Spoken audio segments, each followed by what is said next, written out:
ఇవాళ రాష్ట్ర ప్రభుత్వాన్ని ముఖ్యమంత్రి రేవంత్ రెడ్డిని మేము అడిగేది ఒకటే, వరంగల్ వేదికగా జనగామలోని యశ్వంతాపూర్ వేదికగా మేము అడిగేది ఒకటే. రాష్ట్రంలో దగ్గర దగ్గర 14 లక్షల ఎకరాల్లో మొక్కజొన్న పండించింది.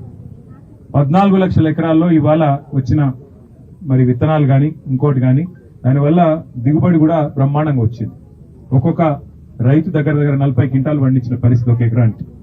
కానీ ప్రభుత్వం ఏమంటున్నది, ఈ రోజు వరకు ప్రభుత్వానికి 14 లక్షల ఎకరాల్లో పంట పండితే పంటలు కొనే ప్రణాళిక కూడా లేదు. మార్క్ఫెడ్ ఎండీ గారు చెప్తా ఉన్నారు, ఇప్పటికి మేము 6 లక్షల క్వింటాలు కొన్నామన్నాడు. కానీ వాస్తవం ఏంటి అంటే రాష్ట్రం మొత్తంలో పండింది దగ్గర దగ్గర 45 లక్షల మెట్రిక్ టన్నులు పండింది. మరి ప్రభుత్వం ఇప్పటి వరకు వారు చెప్పింది నిజం అనుకుంటే కూడా ఎక్కడ 45 లక్షలు, ఎక్కడ 6 లక్షలు, ఒకటి ఆలోచించండి. నెంబర్ 1, ప్రభుత్వం మాకున్న సమాచారం మేరకు రైతు పండించింది మొత్తం కొనడానికి కూడా సిద్ధంగా లేదు. కేవలం ఒక 10 లక్షలు 15 లక్షల టన్నులు మాత్రమే కొనాలి, తర్వాత చేతులు దులుపుకోవాలి. ఎందుకంటే రైతుల దగ్గర కొంటే కనీస మద్దతు ధర 2460 రూపాయలు ఇవ్వాలి, ఇవ్వకపోతే రైతులు ఊకోరు. మరి ఒకసారి కొనుగోలు చేసి జోకి మళ్ళీ లోపల పెట్టుకున్నామంటే పైసలు ఎప్పుడు పడతాయని గడబడి చేస్తారు. దాని బదులు సపడే కాయంత సెంటర్లలో అట్లే ఇడిచి పెడితే వాన కొట్టో ఇంకోటి కొట్టో ఆఖరికి ఏదో ఒకటి అయితే చచ్చినట్టు అమ్ముకుంటారు. బయట 1600 1700లకు అమ్ముకుంటారు. మాకు లొల్లి పోతుంది, బోనస్ ఇచ్చేది లేదు, మద్దతు ధర ఇచ్చేది లేదనే ఆలోచనతో ప్రభుత్వం ఉన్నట్టుగా కనబడతా ఉన్నది. ఇంకొక మాట వాస్తవం ఏంటంటే ఇవాళ ఈ రాష్ట్ర ప్రభుత్వం మార్క్ఫెడ్ ద్వారా 22,700 కోట్ల అప్పు తెచ్చింది. కానీ 22,700 కోట్ల అప్పు వీళ్ళు సివిల్ సప్లైస్ కార్పొరేషన్ లో చేసిన స్కామ్ వల్ల ఈడికెళ్లి పైసలు అటుమలుపుతాను. ఏదైతే వరి కొనుగోళ్లకు సివిల్ సప్లైస్ కార్పొరేషన్ అనే సంస్థ ఉంటుందో, మార్క్ఫెడ్ ఏమో మొక్కజొన్నలు కొంటది, సివిల్ సప్లైస్ కార్పొరేషన్ ఏమో వరి కొనాలి, వడ్లు కొనాలి. కానీ ఇలా పరిస్థితి ఏంది, ఆ సివిల్ సప్లైస్ కార్పొరేషన్ లో కుంభకోణం చేసింది రేవంత్ రెడ్డి ప్రభుత్వం. చేసినందుకు మార్కెట్ల ఆ సంస్థకి ఎవరు అప్పిస్తలేరు. 1,60,000 కోట్ల అప్పు ఉంది కాబట్టి మీకు మేము మళ్ళా పైసలు ఇయ్యం అని చెప్పి చేతులు ఎత్తేసింది.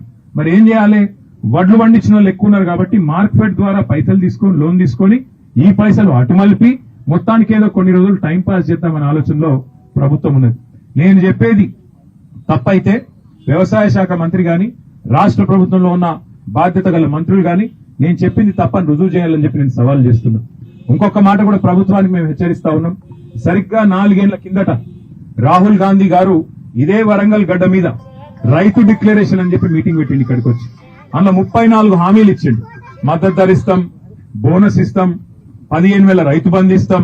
ఇలా ఏ ఒక్కటి అమలు కాలే. రైతు బంధు వడలే, బోనస్ కైతే అడ్రస్ లేదు, బోగస్ అయిపోయింది. ఆఖరికి పండించిన పంట, ఇప్పుడు 6 కాలం కష్టపడి పండించిన పంట కొనే నాదుడు లేడు. 20 రోజులాయ, 15 రోజులాయ, నెల రోజులాయ, జోకెటోడు లేడు, ఎత్తిపోస్టోడు లేడు, ఆ లారీల పోని దించుకుంటోడు కూడా లేడు. అమాలోళ్ళు ఇక్కడనే ఉన్నారు, డ్రైవర్లు ఇక్కడనే ఉన్నారు, రైతులు ఇక్కడనే ఉన్నారు, ధాన్యం మొత్తం ఇక్కడనే ఉన్నారు.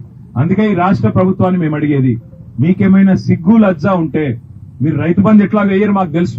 రైతులకు కూడా అర్థమైపోయింది మీరు దొంగల ప్రభుత్వం. ఎందుకంటే పంచాయతీ ఎన్నికలు వస్తే, పార్లమెంట్ ఎన్నికలు వస్తే రైతు బంధు చేసుడు తప్ప నాట్లప్పుడు మాత్రం వేయరు, మీరు ఓట్లప్పుడే వేస్తారు. అది రైతులకు కూడా అర్థమైంది. మీరు ఎట్లాగో రైతు బంధు వేయరు, మీ మీద ఆశలు వదులుకున్నారు. కనీసం పండించిన పంటనన్న కొనండి, కనీసం ఆ పంటలు లిఫ్ట్ చేసుకొని పైసలు ఓ రోజు ముందో వెనుకనో పైసలు వస్తాయి. కానీ ఇట్లనే అగాధం విడిచిపెడితే తడిసిపోయి మొత్తం మరి బూజు పట్టి ఆగమాగమైపోయి మరి పండించిన పంట మొత్తం నాశనపోయి ఆత్మహత్యలు దిక్కయ్యే పరిస్థితి వస్తుంది. ఇది మంచిది కాదు రాష్ట్రానికి. ఎద్దేడ్చిన వ్యవసాయం, రైతేడ్చిన రాజ్యం బాగుండదు అంటారు. అందుకే ప్రభుత్వాన్ని డిమాండ్ చేస్తున్నాం, వరంగల్ వేదికగా వెంటనే కొనుగోలు చేస్తారా, లేకపోతే ఎక్కడికక్కడ రోడ్ ఎక్కి మొత్తం ట్రాఫిక్ ను మొత్తం రాష్ట్రాన్ని దిగ్బంధం చేయమంటారా మీరే తెలుసుకోండి. వెంటనే కొనుగోలు ప్రారంభించాలని డిమాండ్ చేస్తున్నాం. ఎక్కడికక్కడ సెంటర్ లో ఉన్నది మీరు జోకండి, ఎత్తండి, తీసుకపోండి, మీరు కేంద్రాల్లో దాచుకోండి, గోదాములలో పెట్టండి. కానీ ఇదే రకమైన పద్ధతి కొనసాగితే రాష్ట్ర వ్యాప్తంగా ఎక్కడికక్కడ దిగ్బంధం చేస్తాం, రైతుల తరపున పోరాటాన్ని ఉధృతం చేస్తాం. రేపు రైతు సంగ్రామ సదస్సు కూడా వరంగల్ వేదికగా పెట్టినాం. రేపటిదాకా చూస్తాం. మీరు కనుక ముందుకు రాకపోతే ఎల్లుండి నుంచి మా పోరాటాన్ని మొదలు పెడతామని చెప్పి కూడా తెలియజేస్తూ రైతులకు కూడా నేను ప్రార్థించేది ఒకటే, ఈ ప్రభుత్వం మీకు సంచులు ఇయ్యది, శృతులు ఇయ్యది, ఆఖరికి వాన పడితే కప్పుకుంటందుకు టార్పాలింగ్ కూడా ఇయ్యది.